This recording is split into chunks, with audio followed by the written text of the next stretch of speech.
All right, ladies and gentlemen, welcome. I'm Dr. Kevin Jarena, and you probably just saw the opener and it didn't have any volume. I apologize for that.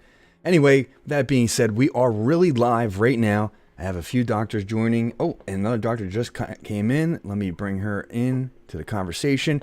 And excuse me, it's Dr. Adrian. We will Oh, be good. getting started. Let me bring the doctors on right now. Say hello, everybody. Hello. And Hello. the world's out there. And if you're out there watching, say hello. Let us know where you're coming in from. That is always one of my favorite parts of connecting live, is hearing and seeing where everyone's from. I'll pull up the chat and I'll say hello myself. I'm in New Jersey. Dr. George here, across the creek. I can't say that. Across the river. Sasha's across the creek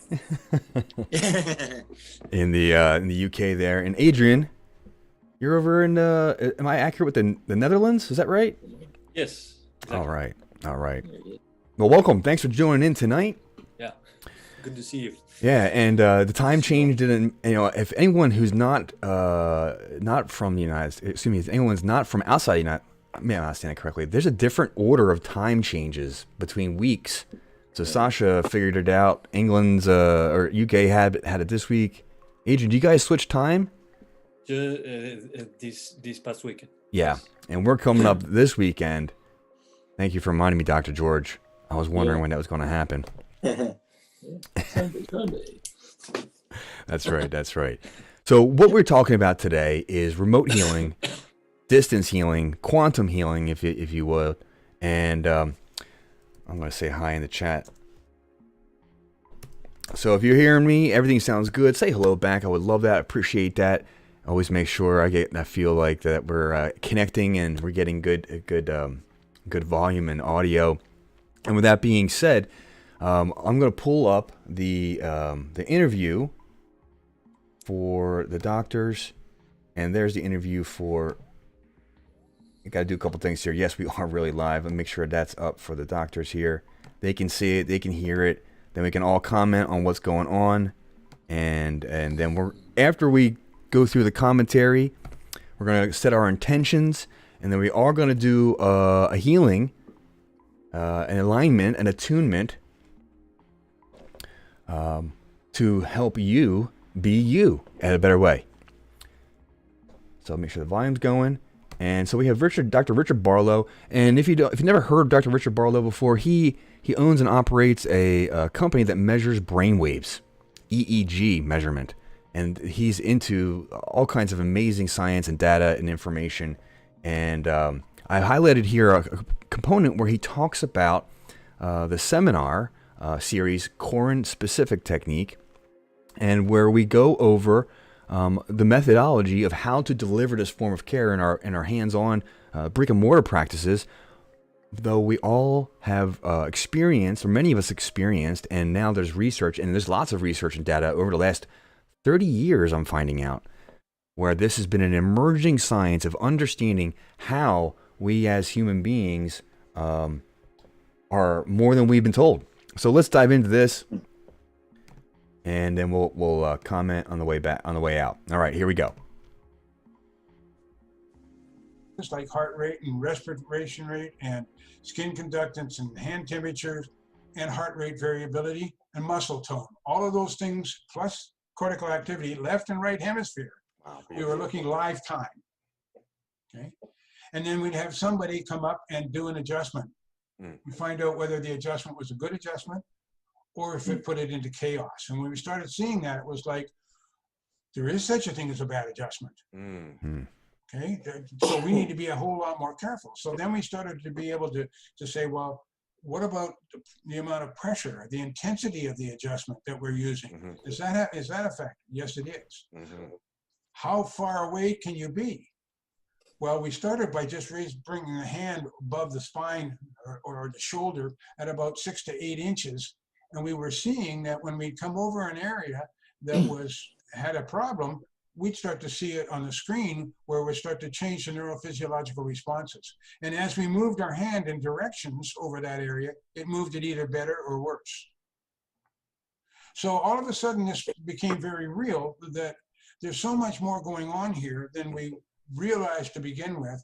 And the problem is that if people don't understand what's going on, it looks like magic. Mm-hmm. And if it looks like magic, it's voodoo. Mm-hmm. And it doesn't match our scientific education system, so it gets discarded. Right. And it shouldn't be. Right. We're coming more and more into this area now where we're starting to understand the effect of this. So we have had, I have a series of events that went on. Are you familiar with Miatek? I am not familiar with Miatek. No. Miatek is a very humble man. Okay. I have no idea if he's alive today or not. I have some old films on this, but he's a healer. Doesn't take money for it. He's a very religious man and very humble. And he does he puts his hands on people and he prays, and things happen. Well, they took him into a lab and they hooked him up and he generated 80 volts. Wow. We're not supposed to be able to do that. Right. All the people looking at the equipment went like, that can't be. He generated 80 volts of energy. I've been involved with some of the Philippine healers. And I had a friend that went there and had work done. They did things I can't understand. Now, I've done human dissection. I know what the body looks like inside. And when they opened up, I know what I'm looking at in there. And they literally opened the skin up and removed stuff. And there was some tell, it's all chicken stuff. And they said, test it, go ahead. But what really threw me was something that the guy did that he said, I don't like doing this because it looks like a gimmick. He said, but he took 2-inch wide adhesive tape, okay, 2 inches wide. And he ripped off a great big strip of it. And the guy said, okay, hold the ends. And he drew his hand just across, just like this. I see if I can get, just like that, just drew it across. Okay. It looked like a knife cut. Put the adhesive tape together. Now it's 2 layers, 4 layers, 8 layers of adhesive tape. You ever tried to tear 8 layers of adhesive tape? No, but I'm sure it would be very difficult because I sometimes have trouble with one. Yeah. Instead of drawing his hand across, he did this like a pair of scissors. Okay. Put the tape in here and went snip, snip, and cut right straight through the 8. And I said, I don't know what's going on here. There are things in this universe, in this world, that I don't understand. It doesn't mean that it's not real. Right. It just means that I don't understand at this point. Right. Which is the position I think we be very wise to hold of each and every one of us. And so when I see something like remote healing going on, I have a better idea of it now because I've chased down that line of with the brain and being so sensitive to frequency vibration that I get it. I understand what's going on there. Now, a lot of people don't get it because it's beyond their basic belief system. And so they say, well, it can't be. Well, it can be, It's sort of like the Indians that saw the ships, the Spanish galleons arrive. They didn't see them. That's right. Because their belief system didn't allow it. And yet all of a sudden these guys appeared on the shore and they could see them because they were human. So they thought they were gods. They just appeared. So let's stop with that right there. And we'll bring everybody back. We'll say hello. And Adrian, I'll meet you there. So there's a quote I heard I've heard a number of times now, but the belief is the enemy of knowing. And that statement he made there at the end of this clip, I didn't prepare where I was going to stop exactly, but he started to lead into the the distance, the healing, regardless of distance from the patient. They're measuring changes in the brain. And what was also important for me, as a clinician, was that they're identifying there is such a thing as a bad adjustment. And it made me feel happy and proud of myself because that's something I've dedicated myself to. How do I deliver a better adjustment? And we have technology to measure if that is actually going on. But with that being said, with the technique that the doctors here are working with and the KST work, it's this feedback that we get from the client's body, or in our case here on our on Synergy Solutions, we are getting feedback from the collective energy that's in the surrogate. And the surrogate is the placeholder, and we each have our way of identifying where the energy is being collected so we can work on it.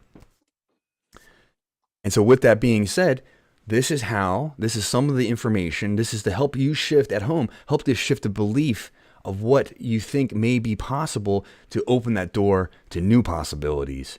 And each of the doctors here, I know, has experienced something in some form in their own life. And of course, here on the show that we do, where there is an impact. So Adrian, I'm gonna call on you for a moment. Tell them, what was one of your first remote or distance healing experiences, and what helped you connect those dots that it was working or it did work, or what was your story there?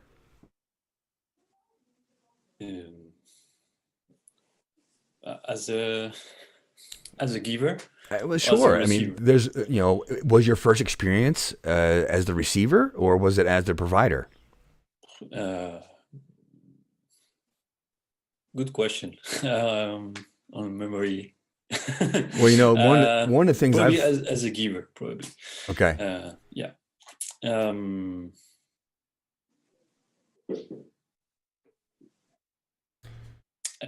I think as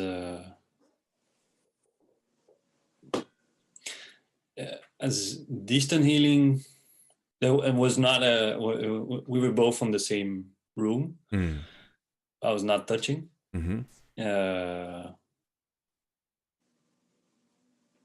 I was not looking at him, so at that person. So the feedback I had was the sound, the expressions that person make, and she was saying, "Yeah, I feel heat in my chest." I was not even moving my hands. I was just focusing on like an image behind in front of my eyes. So she was, she was describing what she was feeling, and everywhere she felt, a heart, shoulder. I was actually focusing on those areas. Thank you for your story, and so beautiful, because this is the experience that whenever I ask someone who has done this type of work, it's extremely similar to what you just said, and so thank you for your story there. So Dr. George, when you're watching the video with Dr. Barlow there, what inspired you? What insight did you have, or what thought do you want to add to it? There is such a thing as a bad adjustment. I'd like to know more about that. That's interesting. Like not complete adjustment, or causing more chaos than reducing chaos. That was pretty neat. And the psychic surgery sort of deal, I thought, well, that could be real, but apparently the guy's like cutting tape with his fingers or something. We are just as powerful as our minds get out of the way to allow us to be. It's very interesting. The kind of quote that comes to mind is, just because you think you can or believe it, you think you can't, you're right. That's right. Yeah. And it does take a little bit of mental gymnastics to get out of the belief pattern that we've been in. And this is why science becomes important. This is why, information and testing and technology is confirming what people in ancient cultures have talked about and wrote about and passed on through story, that these things are happening and occurring. I think the easy part is to learn something new. The hard part is to unlearn what makes that new thing be real. It's about unlearning. Unlearning. Right? People that come to us, you've probably had this experience from other countries. They get the chiropractic story a lot easier than people that grew up in this medicated world. Great point, Doc. And that's exactly my experience. And some unlearning to do. Yeah. You have some unlearning to do. In fact, that might be one of the most important things to do, is unlearn what you've been taught. Yeah. Oh my goodness, what a fun statement. And Dr. Sasha, what I think somebody else is here now. Let's pull. Yes, Vesna has arrived. Oh, and great. and Sasha, tell me, what insights did you have? What thoughts came to mind when you were watching the video with Dr. Barlow? I thought very strongly how important it is that at this stage of our evolution as human beings, that we acknowledge that science is not a god. Science is fine, nothing wrong with it, but it's not the be all and end all of everything. Isn't science a constant exploration of what is potential? Yeah, I've no problem with science. I used to be a scientist myself, Like, but it's sometimes used as to give an absolute value, and an absolute value doesn't exist in relativity. Great. That's a big statement right there, and thank you for sharing that, because that is well, sharing a lot of truth. So thank you for that. And Vesna, hello, welcome. Hello, Vesna. Hello. Hi, Hello. I Vesna. did my calculations. I thought I added 1 hour, but so. That's okay. We'd had a little fun conversation with that earlier. So we're going to move forward, because next week, the U.S. changes time. So hopefully we'll still all connect. But here we are. It seems like time is all over the place right now, no matter if it's daylight savings or not. With that being said, we're going to shift gears. We're going to talk about intention. And then after we talk about intention, we're going to go into the private members area, and we're going to do the work after we talk about our intentions. So I'll set myself up. Let's talk about what we're talking about here is intention, right? Is that what I said? Thoughts about intention today, Vesna? I'm calling you right away first, since you just joined in. Accept what is, and allow what is. That's a beautiful thought. Thank you. Acceptance and allowance. We have this is something I think we all have a moment with in different parts of our lives, is controlling the outcome as we see fit. There may be something, I reflect upon my life, say years ago, something that I thought back then was a bad situation end up being phenomenal. Mm-hmm. And I find myself in the past, of course, assigning emotion to certain things, and that may not be the accurate way of looking at it. So acceptance and allowance. Thank you for that. And Dr. Adrian, any thoughts about intentions for today?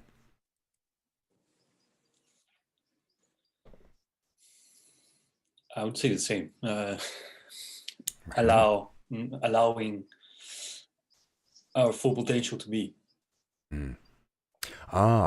If I could iterate on that a little bit, it's like we have a belief about what we are supposed to do, what we are supposed to be, how we're supposed to be, and sometimes those expectations can get in the way. And they have limitations. And they have limitations. Yeah. Wow. I know I'm getting like a download right now. Thank you for that, Dr. Adrian. Sasha, comments today about intention. Intention. I shall ask if I can work with this group, people, Sid and the 4 of us, and then I shall ask what are priorities, and I will just go from there according to what I receive. Perfect. Thank you for reiterating that. So important to have that in our awareness. For me, it's important to have reminders of we are simply connecting with the source that is informing everyone's individual expression. That higher power that's within the higher self, the divine force that is the creator. And Dr. George, thoughts about intention for you today? Yeah, a little complicated, but I'll try to simplify. Yeah, let's do it. So the first thing that popped in my head is I want to help people to be themselves. And the theme in my head lately is that we're all each individual person is like a cell in the body of mankind. And we see things in the rest of the body that we want to change. But the only thing we can really influence, the only way we can influence is by being the truest version of ourselves. And whatever's not functioning in our body, which is sort of the physical part of what we're trying to heal with people, the unhealed parts of us, physical or not, are not really you. So if we could take the perception that there's something not right with a person and transform that into a person becoming more whole, now they're in a position just by being to serve the whole of humanity and having the most powerful influence they can over humanity. So again, it comes down to reducing nerve interference so that people can be themselves again. You inspired me there. Thank you. I think it's already happening. And so that it helped me clarify my intention for today is a realization of wholeness. Mm-hmm. Wholeness. Yep. Yeah. Beautiful. This is what we are. Yeah. Yeah. Well, thank you for that, everyone, for the commentary, setting our intention. And so this is where we're going to shift gears and go into the work where each of the doctors does the technique to find out what to do, when to do it, and in what order, at what intensity, to align ourselves with this wholeness, to align ourselves with allowance, acceptance. And what a beautiful thing. I'm so happy to be a part of it. I'm so happy for everyone who's tuning in and is contributing. It's really a great joy for me. So thank you, everyone. So we're going to shift those gears right now. Just give me a moment. And I believe here it is. I'm going to drop the link for people to connect and get access to this part of the part of the session where we deliver the care. And this is for the members that are part of the Synergy Solutions collective here. So that being said, thank you for tuning in, everybody, and we'll see you in the members area.